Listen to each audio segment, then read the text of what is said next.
It's become one of the major jazz events in the country, and now it's the 15th annual Pittsburgh International Jazz Festival, co-presented by Highmark Blue Cross Blue Shield, and it happens September 18th through the 21st.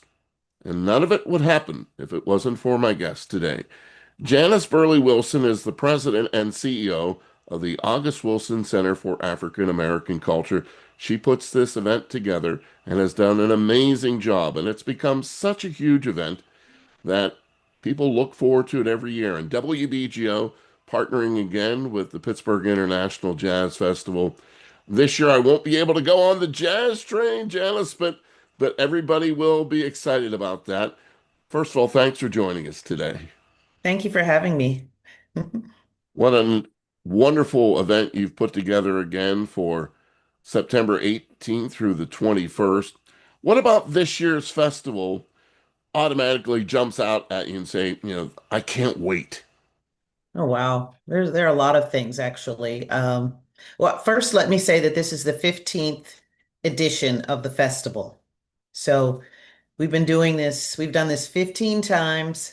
I'm always excited. Every year I look forward to the artists that we present, but this year is really special for me because we have such a diverse lineup. We have straight ahead jazz with people like Branford Marsalis, Dee Dee Bridgewater, Theron Brown, Orrin Evans.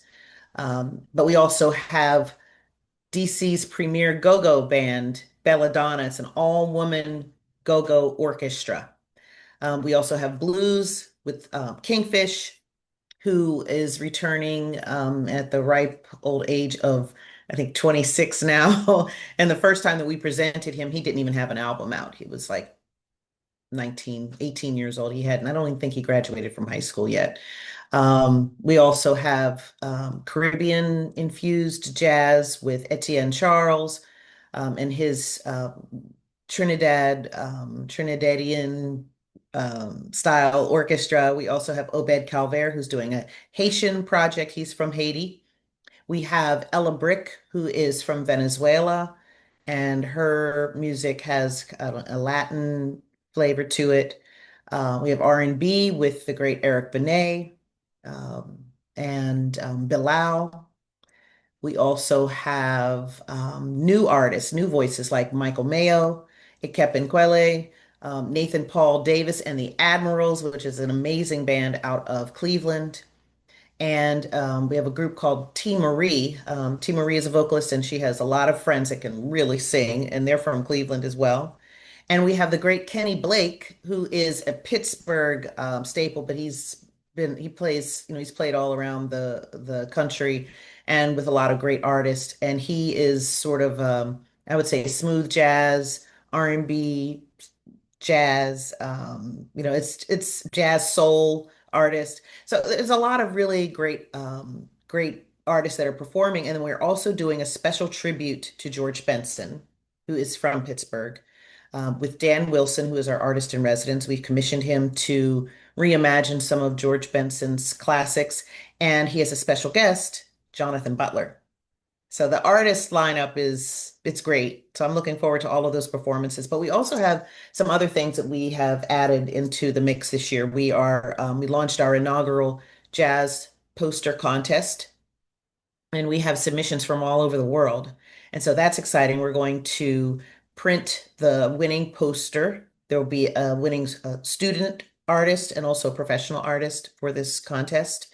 We also have a new all-star band, the Pittsburgh International Jazz Festival all-star band that's made up of young musicians, high school musicians. So they will be performing. And then there's another group of students coming from the other side of the state, from Philadelphia. They are also high school students. So it'll be a little battle of the bands happening during the festival. That'll be a lot of fun. We're also partnering with a food festival in Pittsburgh called Street, Streat. So we'll have an explosion of flavors with this new food festival that we're partnering with. You can attend the festival and hear the great music, but you can also sample a lot of different food from different restaurants. So there's a lot happening this year. I'm very excited about it. And one other thing, we are doing some research now to try to create an exhibit about the first outdoor jazz festival, the Cavalcade of Jazz, which launched in 1945 in California by a man named Leon Heflin Sr. And a lot of people don't know about this festival, but it happened at Wrigley Field. And Leon Heflin was a businessman, he was an entrepreneur, and he wanted to start a project that would, in his words, bring the races together. And how best to do that but with music? And he had artists like Nat King Cole, Count Basie, and a number of other artists that I had never heard of that were really popular at that time, 1945, and probably West Coast based artists that were really popular at the time. And he did this festival until 1958, and then it kind of went away. But there is a foundation that was started in his name by one of his relatives, and we're trying to get some of the artifacts so that we can show it because this would be the 80th. If he had been able to continue, it would have been the 80th anniversary of that festival this year. And we're celebrating our 15th, so we thought it would be interesting to share that information with our festival attendees. One of the beauty elements of the Pittsburgh International Jazz Festival is all these Pittsburgh related events, but then international and worldly events and artists all come together on this special weekend in September. I know I spoke with Keith David, who's performing at the Pittsburgh International Jazz Festival. First of all, just listening to his voice during an interview is enough all you need, but he's out with his debut jazz album and he's going to be Yeah. appearing on Saturday at the festival. So exciting. When you think back to day one, and now nothing lasts for 15 years, Janice, unless it's a success. You have to be so proud of not only how far you've come, but I'm sure the future, it just continues to get brighter and bigger each year. Yeah, I mean, it's when I think back to the first festival, we were just afraid. We didn't know if people were going to come out. It's a festival in the street. It's a free festival, so it's not like you're selling tickets and you can anticipate what the audience is going to be. And it's just grown a little bit more every single year. We have people that travel from across the country and they've been traveling for 15 years and they come and they bring their friends. And we have a group of pilots that travel from different parts of the country and they meet in Pittsburgh for the festival. So, and you're from Pittsburgh, so Pittsburghers are very welcoming, they're very friendly. And so people have made friends. People from other places have made friends with Pittsburghers that have welcomed them into their homes, welcomed them into their lives. And we basically, it's like a homecoming. And so I look forward to that every year. And looking to the future, we all know that the arts are under attack, funding is in jeopardy. And so that's something that we all worry about if we are arts presenters. How are we going to continue to bring these programs to the community, bring these artists and support them and present them in a way that is professional and and a high quality environment with great sound and lighting and staging and etc. It costs a lot of money. It's a free festival, but it isn't free. It isn't free to present these events, and the costs increase every single year. So we are looking at ways that we can monetize the festival so that we can be sustainable for the future. 15 years is a long time, but it really isn't a long time. When you look at Newport, they've been around, they charge. We're trying to figure out how we can keep the that culture in place, but also find the funding to support it because it's important. It's important for Pittsburgh to have a festival like this that really is a tourist attraction, not just a Pittsburgh-based festival, but an international program, a project that brings people from all over. But also to like, how can we keep that Pittsburgh feel, but make sure that it's supported so that it can last for another 15 years or 60 years, 80 years, however long, these kinds of projects are appealing to people. That's the main concern for me is money. Yeah. Yeah. Funding. Class, music, excellence, It all takes money. It all It's takes money. Good festivals are expensive. Jazz is expensive to do really, really well, to present absolutely. in a high quality way. What was the first George Benson tune you remember hearing? Oh boy. Oh gosh. I'm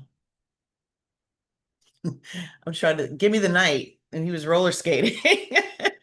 I mean, that's the one that I remember because I remember seeing the video and thinking, wow, we roller skate every Saturday morning at the Homewood Coliseum, and George Benson can roller skate. He became really cool to me for that reason. My parents listened to, that music was, and played in the house all the time, and it was you got a lot of radio airplay, so you knew all of the words, and but I think it's the first jazz musician that um, really crossed over for me, where you knew it was jazz, but you also heard it on the radio right after Peabo Bryson's song. I'm thinking 1970s or right after, Parliament Funkadelic came on, you would hear George Benson. So it was the first time that it wasn't just we weren't just listening to the jazz station and hear jazz and then turn to the R&B station and hear R&B. You would hear George's music in both places. But I love all of George Benson's classics, Give Me the Night, uh Nature Boy. He's universal, you know. You mentioned that we both know how Pittsburghers are very welcoming and very friendly, and you can tell the difference when you go to other parts of the Absolutely. country. Hmm. But you've really made Pittsburgh your home throughout your career. Tell us about why that's been important for you, Janice. Well, I was born and raised in Pittsburgh. I come from a large Pittsburgh family. My father's family's from Homewood and Garfield. If you know Pittsburgh, those are central parts of the city.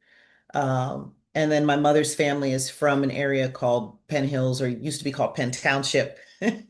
Um, my family had a lot of small businesses in different parts of the city. So I am rooted in Pittsburgh. I've lived other places. I've lived and worked in Washington, D.C., New York, but I came back home because I had children and I wanted my children to be close to my family. And so we're still very close-knit, very connected. But I love Pittsburgh because, like I said earlier, Pittsburghers are very welcoming. There's that family feeling that you get when you're there.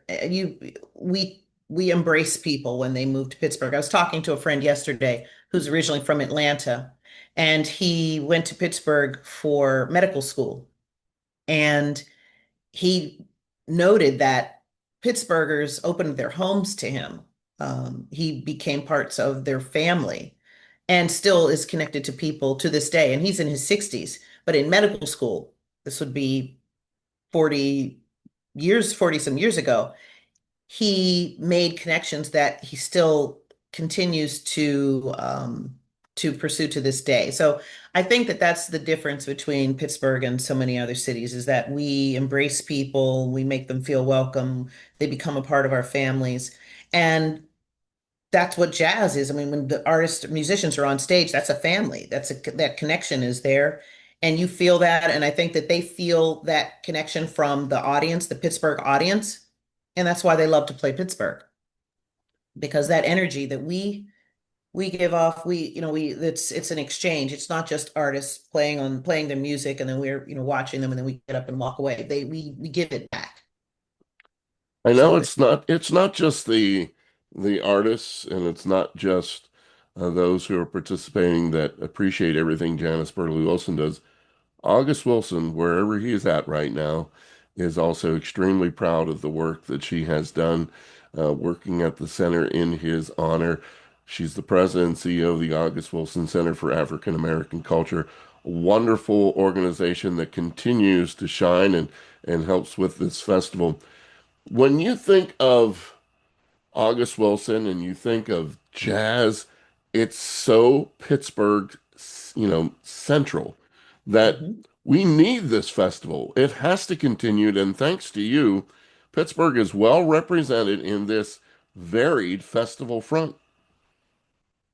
Yeah, August Wilson was influenced by music. You could hear it in his plays. When you go to the various plays, there are musicians in the plays. They're characters. Ma Rainey's Black Bottom really touched on his love of the blues. There's seven guitars, so music was definitely a regular theme in his work.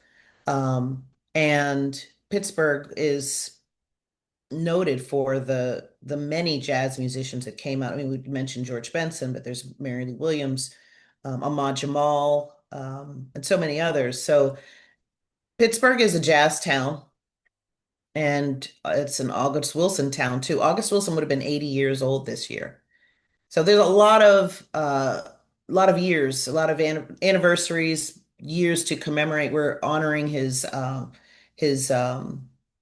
what would have been his 80th birthday with a special fundraiser that we're doing. Also around the 15th anniversary of the opening of the August Wilson Center. So there's a lot. There's the 15th edition of the festival, 15th year that the building has been open, August Wilson's 80th year, 20 years since he passed. So a lot of special milestones Yeah. to celebrate and then to honor with the work that we do. Special indeed.